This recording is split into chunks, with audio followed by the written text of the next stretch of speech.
drive, gets inside, leans in, knocked away and stolen by Holiday. Dollar up for the layup. Oh, blocked by James. To Curry, way downtown. Bang! Bang! This the dagger. Here's the problem I'm seeing. Zion's gonna want out soon. Here's the thing, I don't think the front office of that organization, of that New Orleans organization, knows what the heck they're doing. What can I say? Mamba out. Hey guys, welcome back. I am your host, Joshua Unangst, and today we are breaking down one of the most talked topics this entire weekend that was not covered on the podcast per se. And that is involving James Harden and his recent comments about having no pressure, feeling no pressure heading into this postseason. We're not just talking about the series against Toronto. No, we're talking about the entire postseason, where he said, per ESPN, quote, "Pressure? No. I feel good. I'm ready to hoop. There's nothing to it." End quote. That is a pretty bold statement to make. Pretty bold words. Because for a man to feel no pressure that's in James Harden's situation is kind of foolish. Or it could be genius. That'll be all broken down today on this Easter Sunday after what was seen a great win by the 76ers, but not because of James Harden. We'll get into that. But the hardest topic today, guys, is to break down James Harden and how his risky comments is leading to such a bigger door. Meaning, he should be feeling pressure because he is going to be the number one guy that's going to be the most pressured by fans and even maybe people from the NBA, teammates, coaches, opponents. But James Harden's comments are risky about playoff pressure that will either make him look like a fool or a genius. We'll get into that right now, guys. As always, you can follow us on Instagram, Twitter, and Facebook. And without further ado, let's get into it right here, right now. So to kick it off, guys, this came out about 2 days ago, April 15th. What was that, like a Friday? Yeah, Friday. And it was coming around, and it was obtained by ESPN, and he was actually saying stuff that he wasn't feeling any pressure. That he has nothing to prove. Because he thinks he's this great athlete, which he is. He's a great shooter that he thinks that his talents, his skills speak for himself and that he has generated a good enough resume. Well, what if I told you that all the pressure's on him? Because per Stephen A., players under the most pressure this postseason, and this is Stephen A.'s list, number 1, James Harden. Number 2, Kyrie Irving. Number 3, Chris Paul. Number 4, Jimmy Butler. All very interesting names, but the one that sticks out the most is James Harden. Why? Because there's been a lot of excuses made for James Harden's failures and shortcomings. There's been like, well, he has never been put in a good situation. He needs more pieces to be successful. He needs the right opportunity. Well, Brooklyn never worked out because of Kyrie, the injuries of KD, and even the Harden. So injuries and COVID got in the way. Well, then the Rockets really didn't work out because it was just him, and he had to put Eric Gordon and PJ Tucker and wearing down Dwight Howard. So it wasn't really all his fault. Or really maybe with OKC Thunder where, well, he started as a 6-man. Many people didn't take him seriously. He didn't get to be the beard until he got with the Rockets. He showcased that a little bit in OKC before Houston, but really not his fault. Yet it is. What do I mean by this? The reason why he should be feeling so much playoff pressure is because the weight of the 76ers organization, their fate lies in the hands of James Harden. Guys, I don't know how to put this, but James Harden has been a stat stuffer. And it's beyond the criticism of Russell Westbrook. It really is, because if you look at this, Russell Westbrook's a stat stuffer who has not really done much in his career, talking as a teamwork based, but he never caused this much drama. There's always been this hype around James Harden where, well, if he's put in the perfect situation, then it'd be perfect, right? If it didn't work out, regular season, he's fine. But when he's talking about playoff pressure, and he's saying, no, I don't have no pressure, that's going to make him look like a fool. Like an idiot. And here's why, guys. Because when we're breaking down whether or not James Harden should have playoff pressure, we need to consider all of the factors. We need to consider this. Let's start at the beginning. When he was with the OKC Thunder, who did he have? He had Kevin Durant, Russell Westbrook, Serge Ibaka, all those different guys on there. You're telling me you can't win with that group? They were supposed to be known as that super team. That super team that could go to the NBA Finals, that could win the playoffs, that could dethrone LeBron James, Kobe Bryant, and everyone else. It was one of the craziest things ever. They should have been able to win. Because you're telling me Kevin Durant, James Harden, Serge Ibaka, Reggie Jackson, right, guys, Russell Westbrook, guys like that that's on this team. You're telling me you can't win with that? Now, was it all James Harden's fault? No. It was a collective error.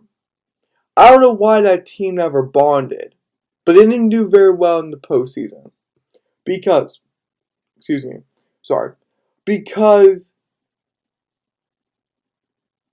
he should be under incredible pressure this postseason, and his performance will shape the narrative. Wonder why? It will shape the way people talk about. Why? Because he's a stat stuffer that, yes, puts up big numbers, but he does it in meaningless games. Like dying moments of a blowout game, a low-stake games, like a 3-1 series that has absolutely no consequence when he knows they're going to lose. That's when he goes all out, he balls out, he's hitting all these crazy threes, he's getting shots to fall when it doesn't matter. But when the team needs a big-time performance from the Beard himself, he struggles. He struggles to make that impact, and it costs. Cost everyone. Most recently, guys, just as a note of reference, you remember, what was it? I believe it was like the 2019, it was either the 2019 or 2020? I'm trying to look. It was either 2019 season or 2020 season. It was the one season where Russell Westbrook and James Harden played. This is where the narrative of playoff pressure and James Harden not able to live up to that expectation of actually winning games and making it to the finals began to creep in. Because when you have Russell Westbrook, you had a pretty decent Rockets team, right? A pretty decent 2019-2020 Rockets team. They were winning games, and you even had Chris Paul. You had Chris Paul and Russell Westbrook. But you couldn't make it work. And James Harden was causing a lot of the drama. He was not allowing it to work. And it was causing implications for the entire roster. That's just a fact. That's just a fact. Yeah, 2019 season, 2019-2020 Rockets. You had Russell Westbrook, PJ Tucker, Clint Capella, Eric Gordon, James Harden. Come on. Robert Covington, you had good players on there. You were able to go 44-28. Fourth in the NBA Western Conference. Didn't matter. Just didn't matter. Because he didn't do anything in the playoffs. And sadly, when you're under that pressure, you choke. They make it against the Utah Jazz, 4-1. Then they lose against the Golden State Warriors, 4-2. In the conference semifinals. But even going up a year, you see that it repeats itself. It beats out OKC in the first round, but then they lose to the Lakers in the second round. I'm not too sure about you guys, but James Harden's costing that team. You're telling me in 2018, in the 2018-19 campaign, with Carmelo Anthony, Eric Gordon, James Harden, PJ Tucker, Chris Paul, all of those guys that own Clint Capella, that you can accumulate a 53-28 record, finish fourth in the NBA Western Conference. Mike D'Antoni's killing it. Daryl Morey's still a great executive. But they fall to the Warriors. They can't make it out of the second round. And that's where it starts to begin, because everybody was doing their fair share. Everyone was. But when the big games needs to happen, it just never comes. He always falls. And you hate to see it, but it's very, very true. We can look at everything. Because here, let's talk about, he's been in the playoffs since 2010. But I'm going to skip OKC. I'm going to let that slide. But here we go. Ready? 2013. I'm sorry. No. 2014. I think this will hit everyone. You ready? 2014. Game 1 against Portland. They lost. He went 8 for 28. Not good. Game 2. They lost. And these are home games. Both losses occurred at home. He went 6 of 19 from the field. Now they're playing out Portland for games 3 and 4. They won the third game, but he went 13 of 35. They lose the fourth game. He goes 9 of 21. They win the fifth game. That would give them their second win on the series. Then he goes 5 of 15. Then, in the sixth game, they lose to Portland. That kicks him out 4-2. He goes 9 of 15. Notice something interesting, guys. When it does not matter, or when they have a chance, he blows it away. He's not playing the best. And in these low-stake games, or in these games that don't matter, he fails. That's when he plays better, but in games that matter, he fails. Just take note of that. In both the games that they won in the 2014 playoffs, guess what? He won a combined, are you ready for this? 18 of 50. 18 of 50. Guys, that right there is 36% from the field combined in 2 games. That is horrific. You don't do things like that. If you're not worried about the pressure, you don't shoot like that. Here we go. You ready? 2015 playoffs. Houston against Dallas. Game 1. So that series was 4-1. He went 4 of 11 in the first game. 5 of 17 in the second game. 15 of 24 in the third game. 7 of 15 in the fourth game. But they lost. 3-1. They're 3-1. Then he goes 9 of 19. But this is where the real kicker happens, guys. You move past Dallas, who was not that good. Sure, they started Dirk Nowitzki. But besides Dirk, there was no one else. But now when they have to face the Los Angeles Clippers, that forces them out of their comfort zone. That forces them to 7 games, which they won. But hold on. First game, which was a loss. 6 of 13 from the field for the Beard. Second game, which they won. 7 of 17 for the Beard. Third game, 8 of 16 from the field, which they lost. Fourth game, which they lost. 5 of 12. And then, sad part is, 2015 was when they had Chris Paul. And that's when they blew the 3-1 lead. So, James Harden was on that comeback team. But by no means did he play well. 9 of 20 in the win.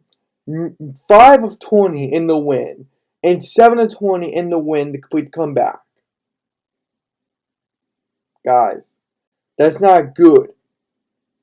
He took 60 shots and only made 21 of them. He only made 21 out of 90 shots taken. That's not good. That's not good. Because that's a 23.3%. He's shooting 23% from the field. That's horrific. That was not him in the 2015 playoffs. I can assure you that was everyone else saving his behind. And then finally, this is where it ends in the Western Conference Finals. Here comes the meaningless games. And this is where he becomes pathetic. Sure, he has 2 decent games. Both first game and second game are losses. He goes 11 of 20, 13 of 21. It's alright, but he need to pick it up. He goes 3 of 16. In game 3 against the Warriors, playing at home for game 3, you lose.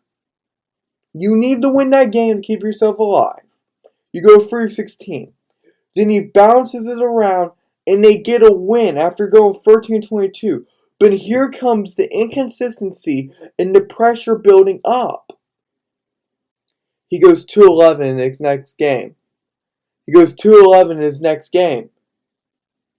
They lose. That's bad. Guys, that's bad. 2016 NBA Pops against the Warriors. They lose 4-1. I'm at Golden State twice for Game 1 and Game 2. He goes 7-19 in both games. Then they win 11 of 26. Guys, look, they're 1-2 now. All James Harden has to do with the Rockets is play that decent. Play above 42%. He can't. He can't. He fails in Game 4, loses 4-13, shoots 30% from the field. And then when it doesn't matter anymore, they're down 3-1. He goes 12 of 23. And you guys want to know why? I'm going to take a quick break. Y'all want to know why he's able to be in his element like he was in the regular season? And if this ain't connect, if these dots ain't connecting for you yet, I'm gonna connect them for you.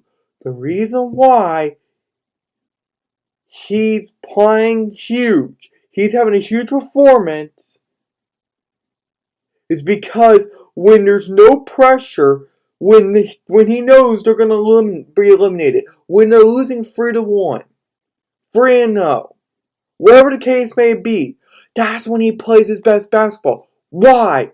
Because the pressure's not on him anymore.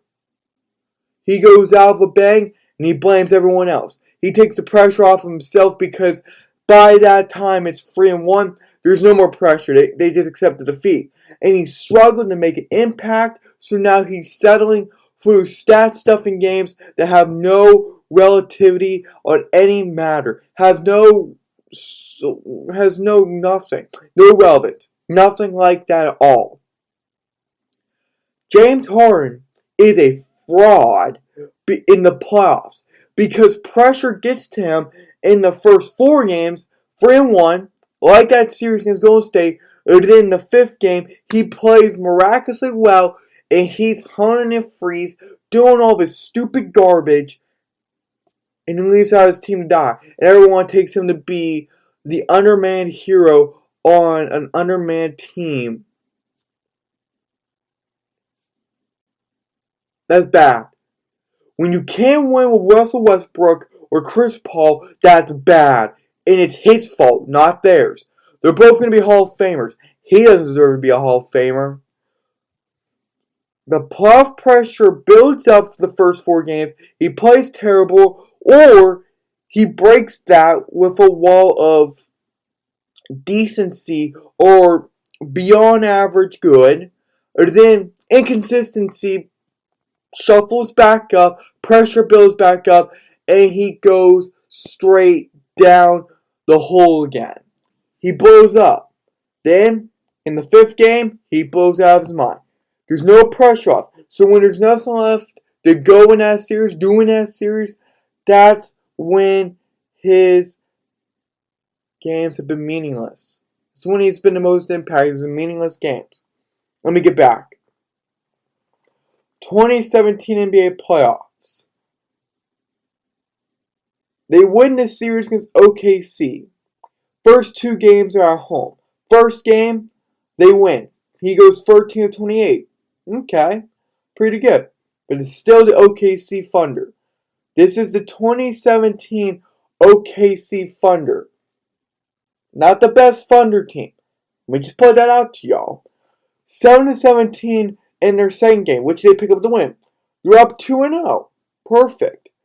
Next game, they lose. 11 of 21. Okay, now it's 2-1. All they need to do is continue to win and just close out the series. And it was not by his good works. It was not because he was having a miraculous game. The dude was a bum. And he continued that for the next 2 games. Consistency of being a loser. 5-16 to win against OKC at home. I'm out of the way. At OKC's home. And then they go back to Houston, their home. They win. But he goes 8 of 25. That's 32%. He's inconsistent. He goes to 46% to 41% to 52% to 31% to 32%. That should not be happening. Do y'all understand where I'm coming from? That should not happen. Y'all have to recognize that right now. Then they play the Kings. the Spurs. Duh, not the Kings. They've never been in the playoffs for 16 years in a row now? Still in 2017 NBA playoffs. They move on to the Western Conference semifinals. They lose that series. Shockingly, 4-2. They lose. They win the first game. He goes 6-13. This is all at San Antonio. Second game at San Antonio. He goes 3-17. Now they're at home for games 3 and 4. He goes 14-28, and then 10-18 to pick up a loss at game 3, and then a win, and they tied up at 2 apiece. But then he goes 11-24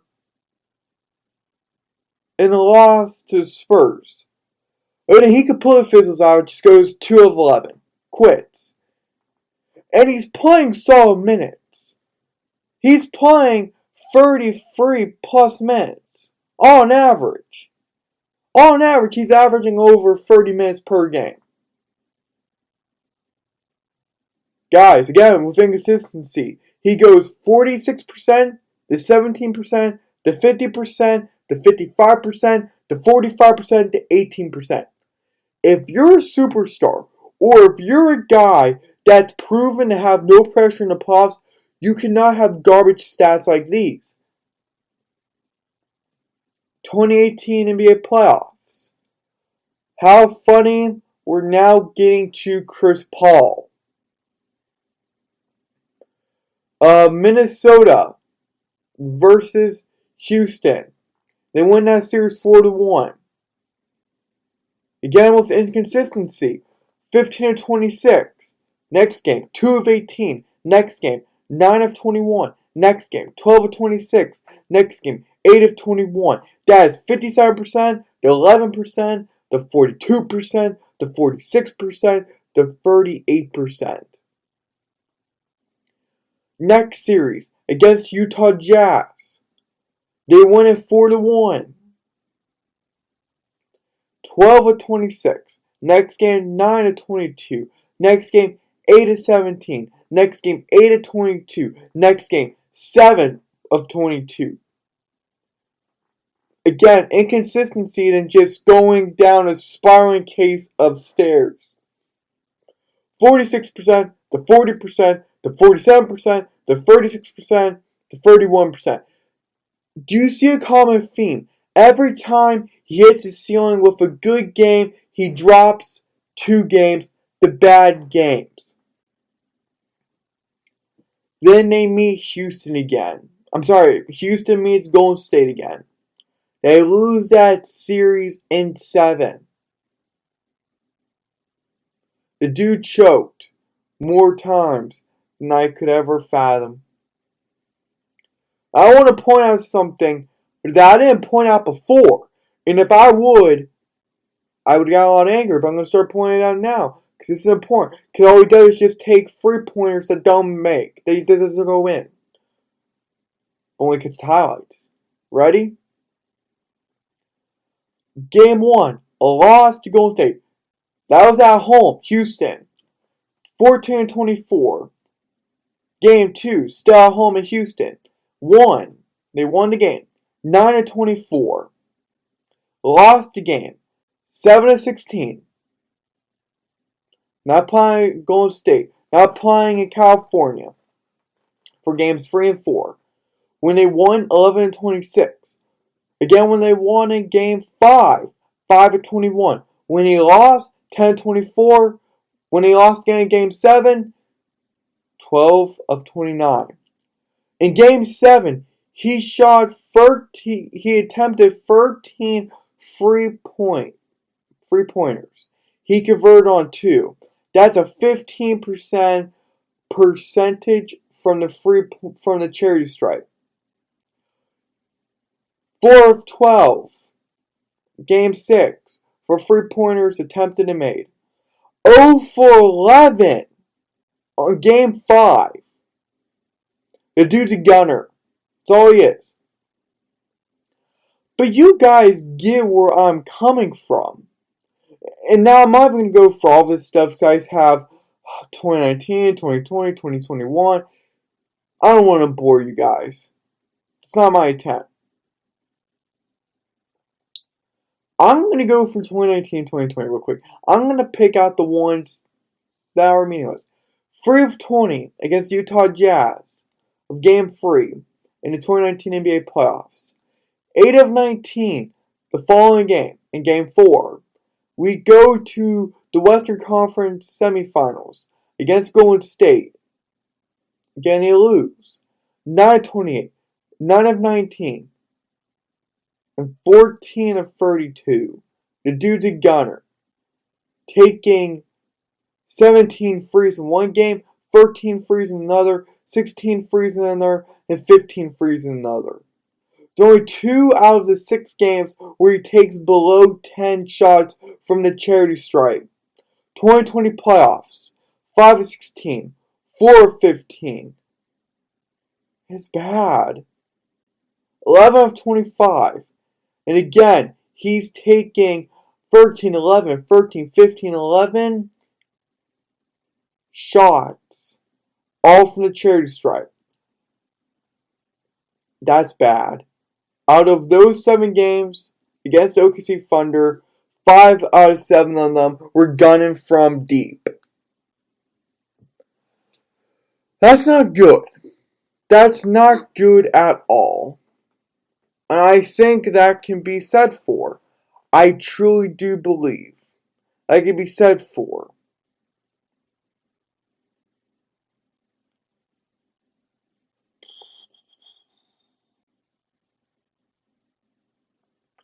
It's just very frustrating, guys, because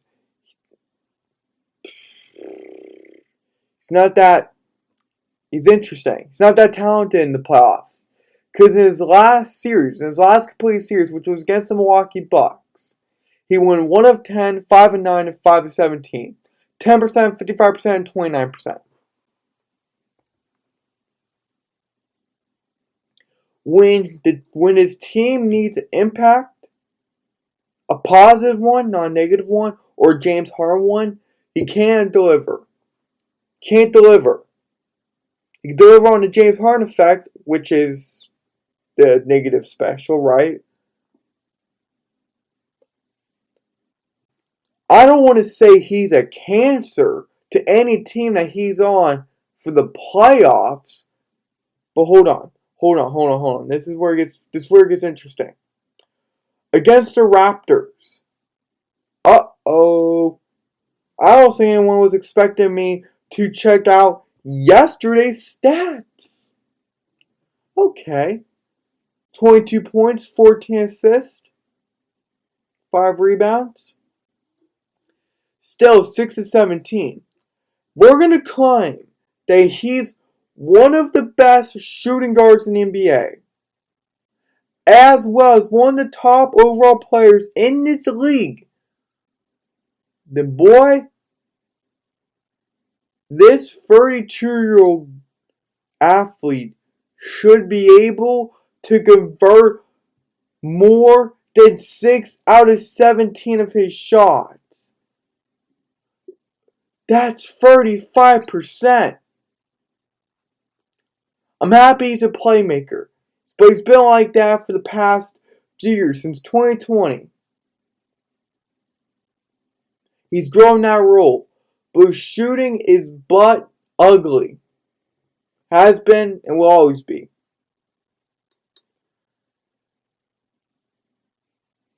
The last time he shot 40% in his career on a season was when he played for the Thunder, 2009, his rookie season. 40.3%. He's hit a career low in shooting percentage with 40.2. And yes, I am being a jerk by putting in the points, but I'm making a point here. No pun intended. Guys, it gets worse because people believe in him that the pressure can't get too big, and now we build a narrative like, okay, we build 2 narratives. That he has playoff pressure, and now when he's in the playoffs, he's not in the best situation. Okay. We're doing this. Brooklyn Nets. You remember the massive four-way trade between the Brooklyn Nets, Houston Rockets, Indiana Pacers, and Cleveland Cavaliers? Yeah, so do I. This same man I want a fat suit. Or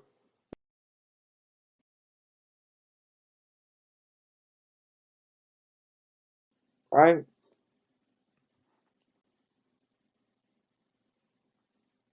The Brooklyn Nets took a chance on James Harden. Injuries and other factors derailed their seasons. James Harden was inefficient when healthy.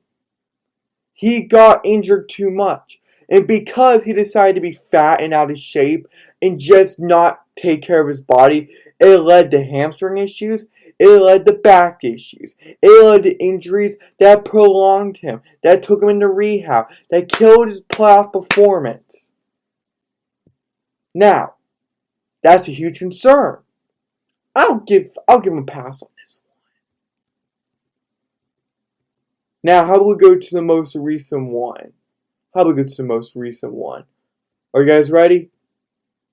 If I can pull it up here. The Brooklyn Nets traded James Harden to the Philadelphia 76ers.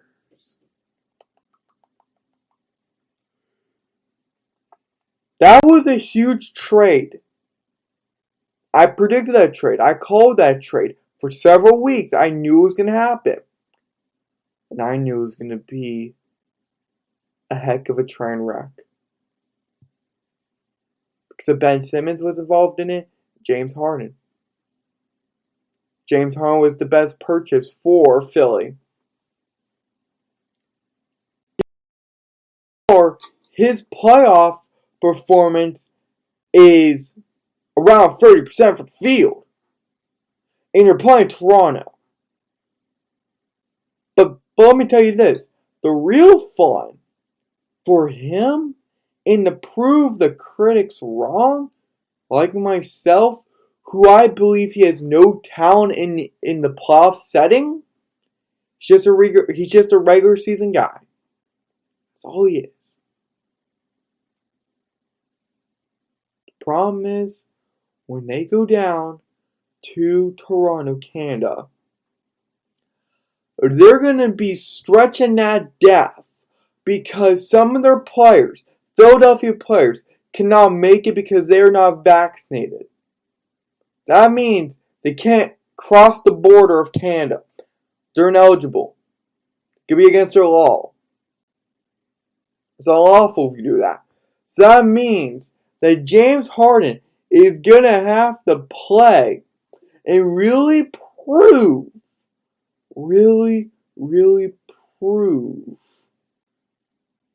that he can do this. That he can step up to the plate and make it count. Even against the Toronto Raptors.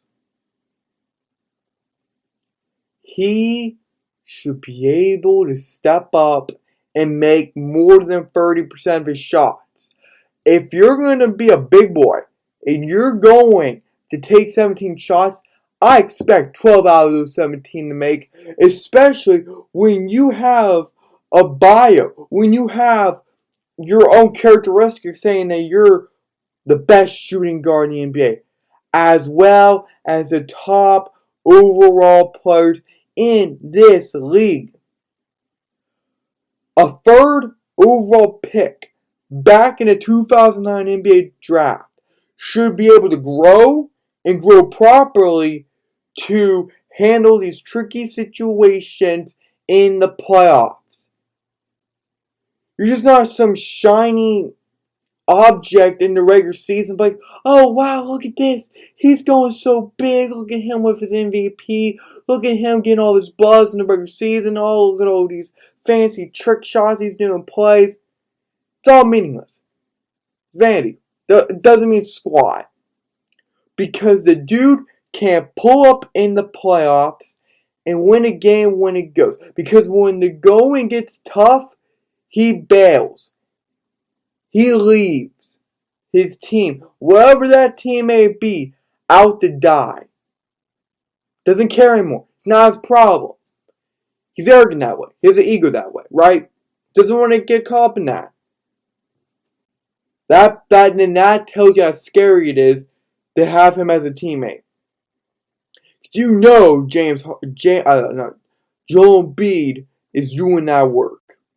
It's commanding that locker room, showing who's boss, and showing that, hey, I'm going to have your back no matter what. Funny thing is that Joel Embiid, along with our guys, were able to prove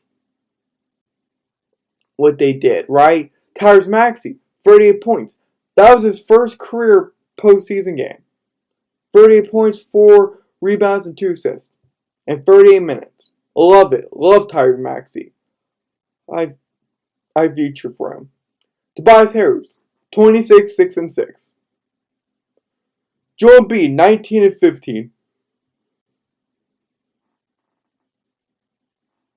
You know the funny part is, in the 2014 NBA draft, Joel Embiid was also a former third overall pick. And I don't see him choking out of games and being an embarrassment. Just saying. And he fights for injuries. He doesn't wear a fat suit to get out of a place he doesn't like because he has a damaged ego. And he saw another shiny object over there and in the distance that he could go play with. I'm just saying, guys, the going is going to get tough. James Harden's going to have a lot to prove.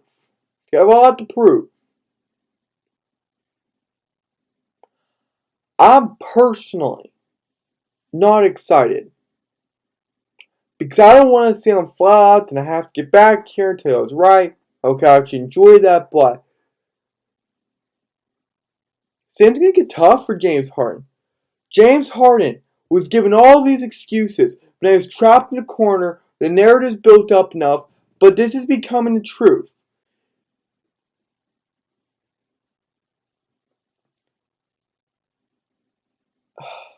Personally, guys, when people say that he's the missing piece, fine. He's the missing piece to Philly. Go win him a few playoff games when it matters. If he was the missing piece, then the beard should walk down the aisle, down the tunnel, go onto the court, play the best basketball he's being paid for. Is that fair? A man that's being paid $44 million should be able to hit over 30% of his shots. Fact. If you're going to be one of the best shooting guards, you're going to be proclaiming that, and you say you have no playoff pressure, then prove it to everyone you're able to shoot the ball at an efficient level and you're actually able to play defense and able to do things that's not also on the stat sheet that will help your team succeed. Is that hard? It shouldn't be for a man who's been in the league for many years now and that's been highly regarded by his peers and by the media, and he's getting paid $44 million. Not to sit around and complain, wear fat suits, and just miss shots. No, he's getting paid to do a job and make shots. That's the difference right there.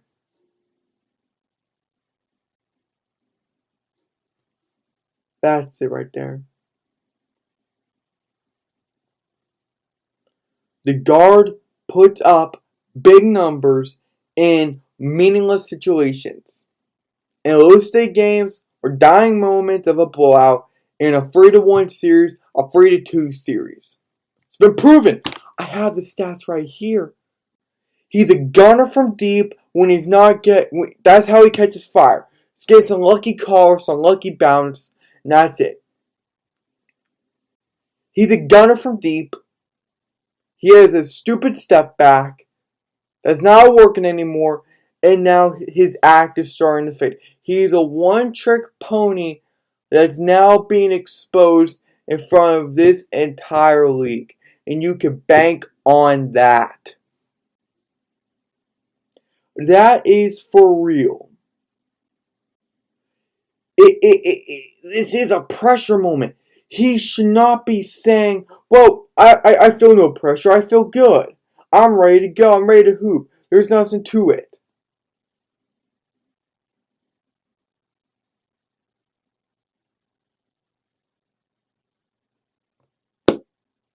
You've been in 137 playoff games. You failed. Stats mean nothing when you're just a lazy bum, not able to cash in because of what? Nothing. That's the funny part there. If James Harden does not feel pressure, then something's wrong. Or his ego is just too big, because how can he not feel pressure when he knows what's expected? The 76ers shipped out 3 guys and so many more assets to bring this dude in because they saw he was the missing piece. Very, very interesting. His performances shape the way everyone views him. The way he carries himself on the court shapes the narrative, shapes the way people see him. The way he plays defense shapes the way people see him. His actions, his performances, whatever, is shaping the way, and it's negatively impacting him because when you find out the one thing he used to do well, he can't do anymore, I guess the one-trick pony is just a pony with a nice ring to his name. That's all. You truly can't believe that. Because it is true. It is very, very true. He struggles to make an impact. The pressure's too big for him. The pressure becomes too big because when these are pressure situations, the pressure gets to him. He can't make his field goal shots. Then when it doesn't apply to him anymore, when the pressure's off, then when he plays good. He's a fraud. He's a fraud. And that is that. That is that. I hope he proves me wrong in everything I've said. Hope he proves wrong what the critics have said. When he goes down there to Toronto and he has to give it his all. Because if not, it would just be James Harden doing James Harden things.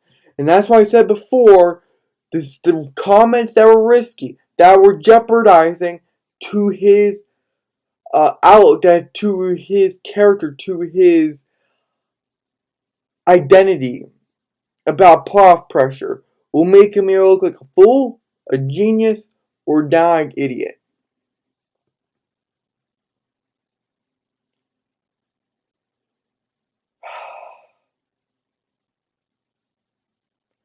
You can't let down the 76ers.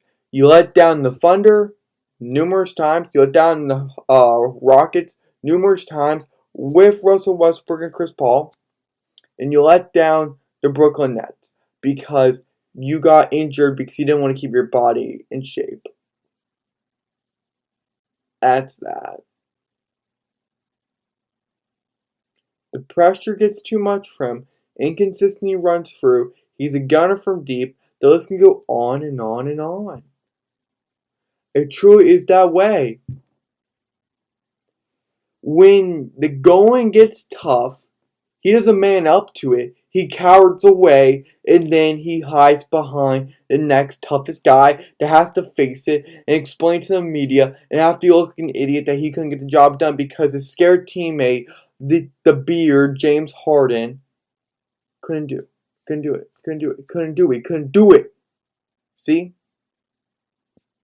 But then he has to make these stupid comments of, oh, I feel no pressure. You should feel the pressure in the world. This team cashed in players and assets of all kind to retain your sorry butt. I'm sorry I'm Philly. I'm sorry Daryl Morey had put any faith into James Harden. I agree with Stephen A. on something. Players in the most postseason pressure is James Harden. I believe that without a shadow of a doubt. And it'll be very interesting and this will be not the first time I talk about this. I'll probably be talking about this again on Monday, or Tuesday, maybe Wednesday. Or maybe I'll just keep the cycle going and going and going and going and going. Who knows?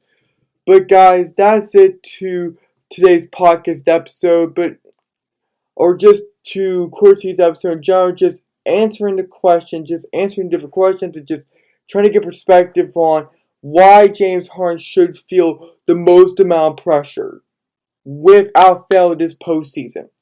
He's let down teams in the postseason before.